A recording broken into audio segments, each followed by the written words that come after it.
ಇದು ಸಮಾಜದಲ್ಲಿ ತಿಳಿತಕ್ಕಂಥ ವಿಚಾರ. ಎಲ್ಲಿದ್ದಾರೆ ಹೀರೋ ನಮ್ಮಲ್ಲಿ? ಇಲ್ಲ. ಹುಡುಕಿದ್ರೆ ಸಿಗಲ್ಲ. ಎಲ್ಲಿ ಹುಡುಕ್ತಾ ಇದೀವಿ, ಸಿಗ್ತಾ ಇಲ್ವೇ?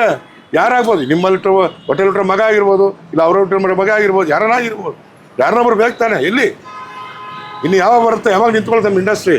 ಈಗಲೇ ಮುಳುಗೋಗ್ತಾ ಇದೆ. ಸಿನಿಮಾ ಥಿಯೇಟರ್ ನೋಡೋನ್ ಗತಿ ಇಲ್ಲ, ಸಿಂಗಲ್ ಸ್ಕ್ರೀನ್ ಸತ್ತೋಗ್ತಾ ಇದೆ. ಯಾವಾಗ ಇವರೆಲ್ಲ ಎದ್ದೋಳೋದು ಮೇಲಕ್ಕೆ? ಎಲ್ಲ ಭಗವಂತನ ಲೀಲೆ ಅಷ್ಟೇ. ಮತ್ತೆ ಪುನೀತ್ ದುಡ್ಡು ಬರಬೇಕು, ಅಲ್ಲಿ ತನಕ ಆಗಲ್ಲ. ಆ ಥರ ಒಂದು ಪ್ರಜೆ ಸರ್. ಆ ಯಪ್ಪಂದು ಹಿನ್ನೆಲೆ ಹೇಳ್ತು ಅಂತಂದರೆ, ಫಸ್ಟ್ ಆ ಯಪ್ಪ ಏನು ಅಂತ ತೋರಿಸಿದ್ದು ನಾನೇ. ಈ ನಮ್ಮ ಕೊರೋನಾ ವೈರಸ್ ಟೈಮು ಅಂದರೆ ತುಂಬ ಕಷ್ಟದಲ್ಲಿದ್ದೆ ಬಿಡಿ. ಸ್ಕಾರ್ಪಿಯೋ, ಅಂಬಾಸಡರ್, ಇದು ಜೀಪು ಎಲ್ಲ ಮಾರ್ಕೊಂಬಿಟ್ಟೆ ಹುಡುಗರಿಗೋಸ್ಕರ. ಊಟಕ್ಕೆ ಅವ್ರಿಗೆ ಕೊಡ್ಬೇಕಲ್ಲ. 13 ಜನ ಫ್ಯಾಮಿಲಿ ಮಕ್ಕಳಿದ್ದಾನೆ. ಹೆಂಗೆ ಮಾಡ್ತೀರಿ? ಕೈಯಲ್ಲಿದ್ದು ಕ್ಯಾಶು, ಒಡವೆ, ಗಾಡಿಗಳು ಎಲ್ಲ ಮಾರಿ ಪೊಲೀಸವ್ರ ಹತ್ರ ವಧೆ ತಿನ್ಕೊಂಡು ಹೋಗಿದ್ದೀನಿ. ಯಾವುದೋ ಒಣಗನಟ್ಟಿ ಸುಂಗುತ್ಕಟ್ಟೆ, ಸುಂಗುತ್ಕಟ್ಟೆಯಿಂದ ಹತ್ತತ್ರ 13 ಕಿಲೋಮೀಟ್ರು. ಆ ಒಂದು ಇದರಿಂದ ನೈಸ್ ರೋಡಿಂದ ಬಿಡಲಿಲ್ಲ ಆ ಕಡೆ. ರಿಕ್ವೆಸ್ಟ್ ಮಾಡಿದ್ವಿ ಅಂದರೆ ರೇಷನಲ್ಲಿ ನೋಡಿದ್ರು ಬಿಟ್ಬಿಟ್ರು. ಹೋದೆ, ಎಲ್ರಿಗೂ ತಲುಪಿಸ್ದೆ, ಕೊಟ್ಟೆ ಕ್ಯಾಶ್ಗಳು, ಬಂದೆ, ರೇಷನ್ ಕೊಟ್ಟೆ, ಬಂದೆ. ಬರ್ತಾರೆ ಮತ್ತೆ ನೈಸ್ ರೋಡಲ್ಲಿ ಹಿಡಿದಾಕ್ಬಿಟ್ರು.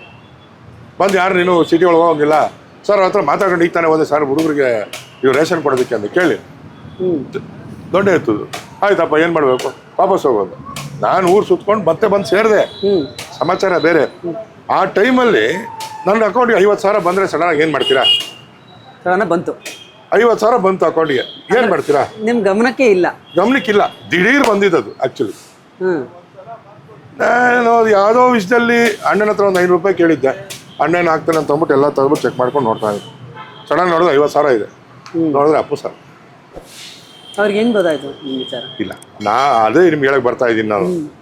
ಇದು ನನಗೊಬ್ಬನಿಗೆ ಅಂತ ಮಾಡಿಲ್ಲ ಆ ಭಯ್ಯ, ಇಡೀ ನಮ್ಮ ಸಿನಿಮಾ ಖಾನ್ದಾನಿಗೆ ಮಾಡವ್ರೆ. ಅದನ್ನ ಫಸ್ಟ್ ನಮ್ಮ ಇವ್ರಿಗೆ ಫೋನ್ ಹಾಕ್ತಾರೆ, ಗಣೇಶ್ ಕಾಸರಗೋಡು, ನಮ್ಮ ರಿಪೋರ್ಟರ್. ಅವ್ರಿಗೆ ಫೋನ್ ಹಾಕಿದೆ, ಸರ್ ಈ ಥರ ಆಗಿದೆ, ಏನು ಸರ್ ಮಾಡೋದು? ಅಲ್ಲೇರು ನಮ್ಮ ಬತ್ತಾಯಿನು ಆ ಗಲಾಟೆಯಲ್ಲಿ ನಿಶಬ್ದ ಹಿಡಿದ ಇದು ಸಮಯದಲ್ಲಿ ಹುಡ್ಕೊಂಡ್ ಬಂದ್ರು. ಇಲ್ಲೇ ಕೂತಿದ್ದೆ, ಬಾಗಿಲು ಹಾಕೊಂಡು ಒಳಗೆ ಕೂತ್ಕೊಂಡಿದ್ದೆ. ಬಂದು ಇಲ್ಲೇ ತೆಗೆದ್ರು ಫೋಟೋಸ್ ಎಲ್ಲ. ಹೌದಾ, ಹಿಂಗೆ ನಡೀತಾ, ನಿಂಗೆ ಹೆಂಗೆ ಗೊತ್ತಾಯ್ತು ಅವರೇ ಅಂತ ಅಂದ್ಬಿಟ್ಟು. ಸರ್ ಹೆಸರು ಬಂದಿತ್ತು ಸರ್, ಮತ್ತೆ ರೀಕಾಲ್ ಮಾಡಿದೆ ಅವ್ರಿಗೆ. ಆಮೇಲೆ ಕಣ್ಣಲ್ಲಿ ನೀರು ಹಾಕೊಂಡೆ. ಸರ್ ನಮ್ಮ ಮೇಲೆ ಯಾಕೆ ಸರ್ ಅಷ್ಟೊಂದೇ? ಅಪ್ಪಾಜಿ ಹೇಗಿದ್ದಾರೆ ಅಂದರು. ಫಸ್ಟ್ ಡೇ ಎಲ್ಲ ಕೇಳಿದೆ ಅದೇ ನನ್ನ ತಂದೆಯವ್ರನ್ನ, ಅಪ್ಪಾಜಿ ಹೇಗಿದ್ದಾರೆ, ಅಮ್ಮ ಹೇಗಿದ್ದಾರೆ? 13 ಜನ ಸ್ಟಾಫು, ದೊಡ್ಡ ಸ್ಟಾಫ್ ನಿನ್ನ ಹತ್ರ, ನೀನೆಲ್ಲಾನು ನೋಡೋನು. ನಿನಗೆ ಏನು ತೊಂದರೆ ಇತ್ತು, ನಮ್ಗೆ ಚೆನ್ನಾಗಿ ಗೊತ್ತಪ್ಪ, ಬಂದಿದೆ. ಅಪ್ಪಾಜಿ ಹುಷಾರ ಮೇಂಟೈನ್ ಮಾಡ್ರಿ ಅಂತ. ಆಯ್ತಪ್ಪ. ಆ ಯಪ್ಪ 50,000 ಅಲ್ದಿರ ಸುಮಾರು ಒಂದು 7 ತಿಂಗಳು ರೇಷನ್ ಮಾಳ್ವಿಕಾ ಮೇಡಮೇ ಮೇಂಟೈನ್ ಮಾಡ್ತಾ ಇದ್ದೆ ಎಂಟೈರ್ ಬ್ಯಾಂಗ್ಳೂರು. ಇವರು ಆಕ್ಟ್ರೆಸ್ ಮಾಳ್ವಿಕಾ ಮೇಡಮ್, ನಮ್ಮ ಅವಿನಾಶ್ ಅವರು. ಅವರು ನಂಬರ್ ಕೊಟ್ಟರು. ಆಮೇಲೆ ಅವಿನಾಶ್ ಅವ್ರ ನಂಬರ್ ಕೊಟ್ಟರು. ಹೋಗದೆ, ಮಾತಾಡಿದೆ. 7 ತಿಂಗಳು ಸತತವಾಗಿ ಚೇಂಬರಲ್ಲಿ ಸತತವಾಗಿ ರೇಷನ್ಗಳು ಬರ್ತಾನೆ ಇತ್ತು, ತಗೊತಾನೆ ಇದ್ವಿ. ನಾವು ಯಾವತ್ತೂ ಹಸ್ಕೊಂಡಿದ್ದಿದ್ದಿಲ್ಲ. ಅದು ಯಾರು ಕಾರಣ? ಅಪ್ಪು ಸರ್ ಕಾರಣ.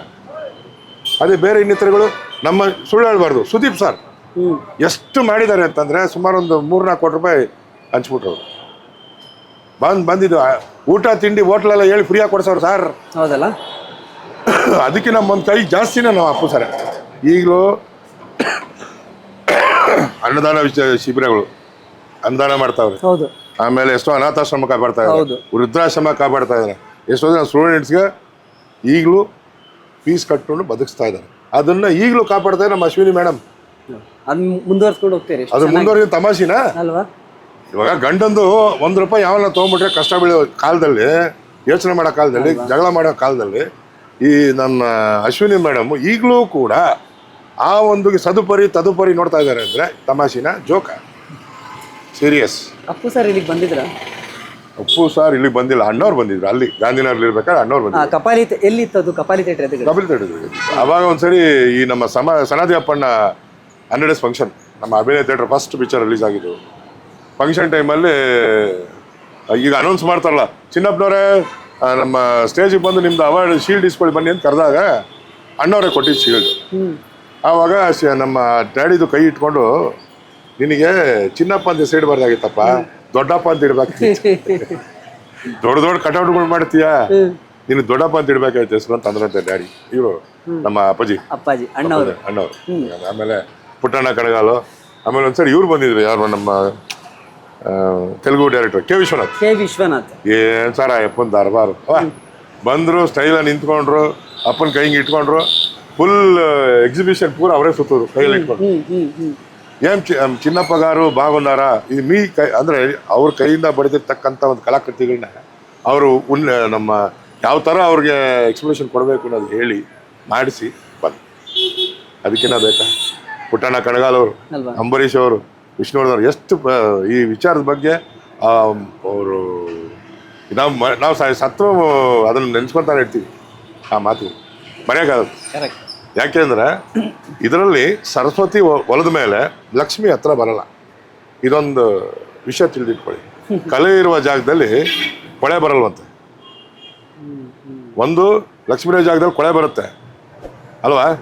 ಹೌದಾ ಇಲ್ವಾ? ಕರೆಕ್ಟ್. ಅದಕ್ಕೆ ನಾನು ಯೋಚನೆ ಮಾಡ್ತಾ ಇದ್ದೀನಿ ನೀವು ಹೇಳ್ತಾ ಇರೋದನ್ನ.